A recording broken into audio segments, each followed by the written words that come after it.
Vamos conversar hoje sobre as marcas de toxina e principalmente sobre uma dúvida muito recorrente: qual marca eu devo utilizar?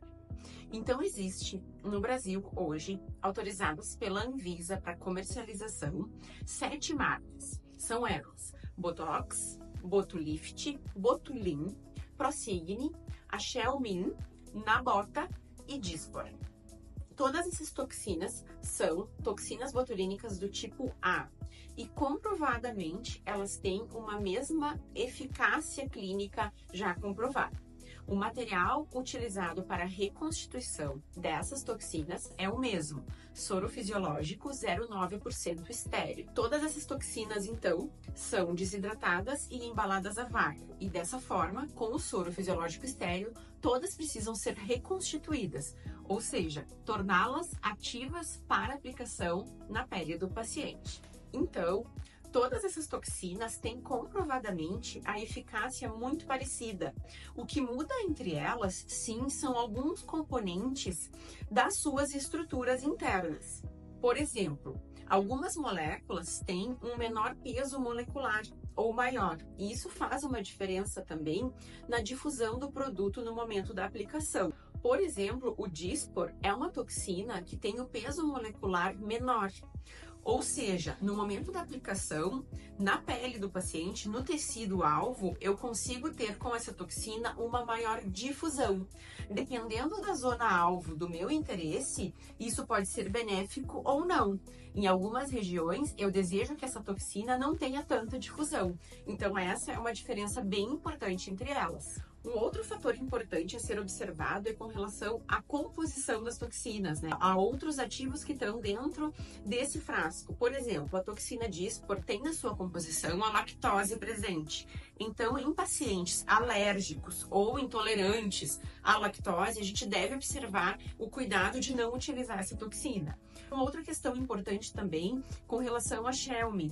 Para quem tem a necessidade de deslocamento no seu trabalho, ela é uma toxina que favorece o deslocamento, porque antes de ser reconstituída, ela permite ficar armazenada em temperatura ambiente. Somente depois de ser reconstituída que eu tenho a necessidade de refrigerar essa toxina.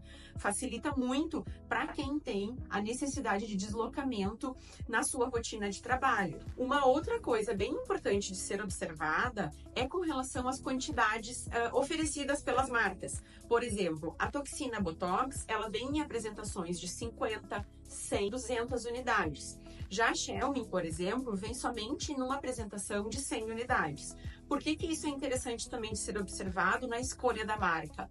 Porque dependendo da sua rotina clínica, da sua frequência de pacientes para toxina botulínica, por vezes é interessante comprar uma toxina que tenha menos unidades ou também comprar um frasco com mais unidades, já que tenha uma frequência de pacientes maior. Esse também é outro ponto bem importante a ser observado. Então, dessa forma, não existe uma toxina melhor ou pior. São vários fatores a serem observados entre as marcas para que você adapte a sua rotina e a sua necessidade de consultório. E principalmente adapte ao perfil do seu paciente, né? Observando os componentes, as quantidades, todos esses fatores que estão relacionados na hora da aplicação também. Então, esse vídeo nos mostra aqui a importância de saber todas essas particularidades entre as marcas, essas diferenças entre elas, para que sejam adaptadas à sua real necessidade, do seu consultório e do seu tipo de paciente, mas também deixar aqui o alerta de que só a marca não é o mais importante a ser escolhido pelo profissional, e sim todos os fatores que envolvem a aplicação de toxina botulínica, como, por exemplo, a dose aplicada, a área-alvo escolhida, o preparo e o manejo desse produto são tão ou mais importantes quanto a escolha entre marcas.